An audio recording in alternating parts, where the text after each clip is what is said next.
Welcome to Dashway Talks, a show powered by Dashway Consulting, a China-based strategic market research company founded in 2010. Donc, je m'appelle Olivier, je suis le fondateur de GMA pour Gentleman Marketing Agency.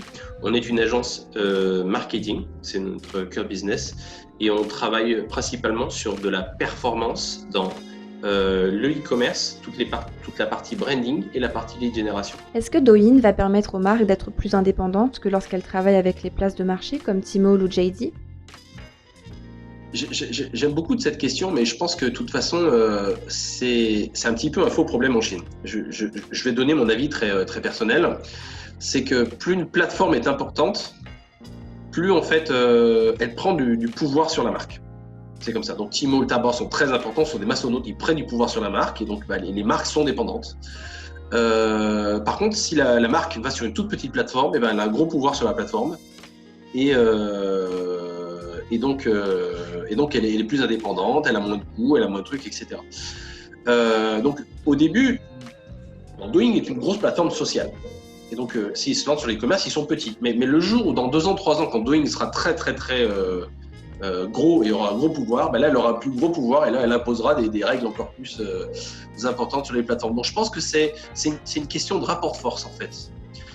Et on peut le voir un petit peu même dans la distribution, c'est-à-dire que si jamais une marque comme L'Oréal va dealer avec un gros comme Carrefour, etc., ce sont des rapports de force très gros qui s'opposent. Par contre, si L'Oréal rencontre des petits dealers, etc., c'est plutôt les dealers qui vont supplier L'Oréal de leur vendre des produits.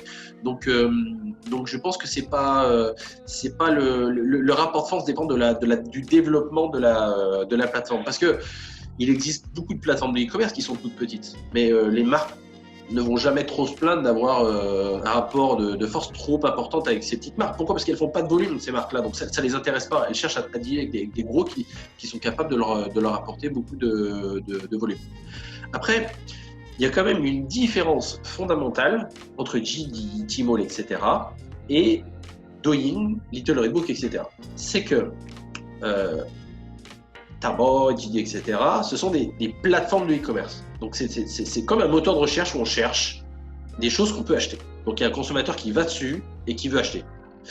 Et à l'inverse, comme Little Red Book ou comme Douyin, qui sont des plateformes de social commerce, qui sont des plateformes d'entertainment.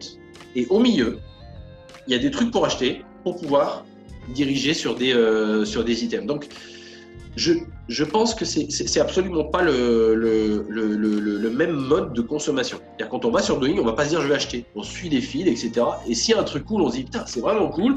Ah tiens, je vais l'acheter. Et on a la possibilité, sous un coup de folie, de l'acheter. Voilà, c'est comment ça se passe. Par contre, si on va sur Tmall ou sur Taobao, a priori, on n'est pas là pour faire de l'entertainment. On est là pour trouver quelque chose dont on a besoin.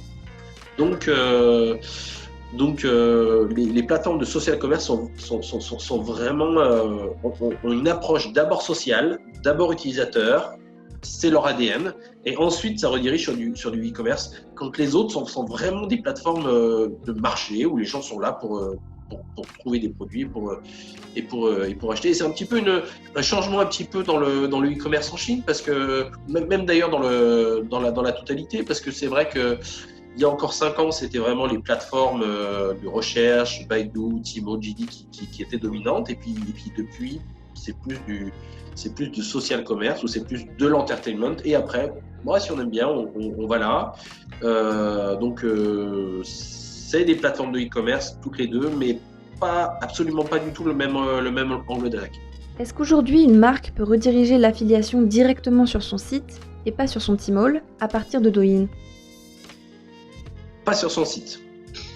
Elle peut rediriger sur Tmall et Taobao parce qu'ils ont des partenariats. Elle peut le rediriger sur un Youjan parce qu'il y a des options pour traquer le trafic.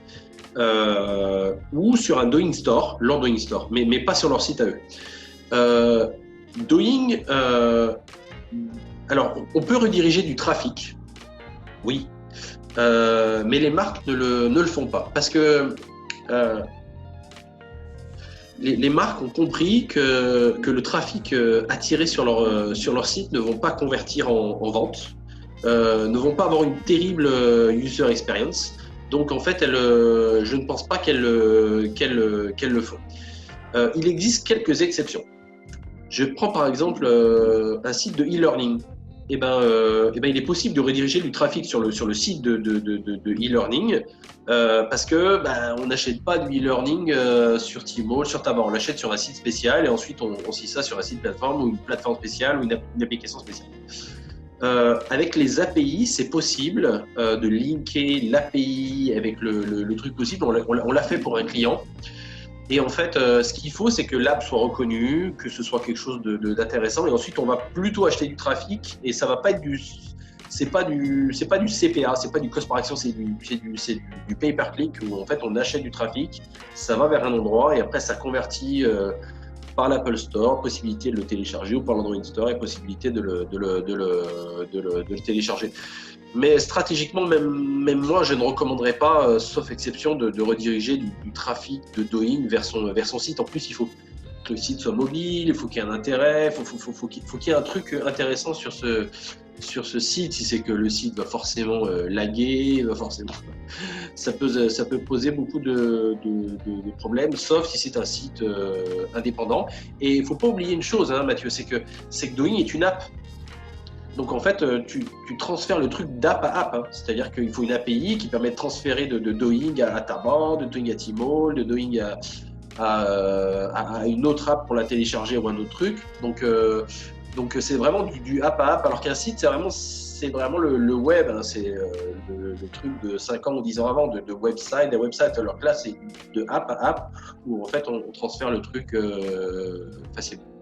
Any questions? We will find an expert to answer them.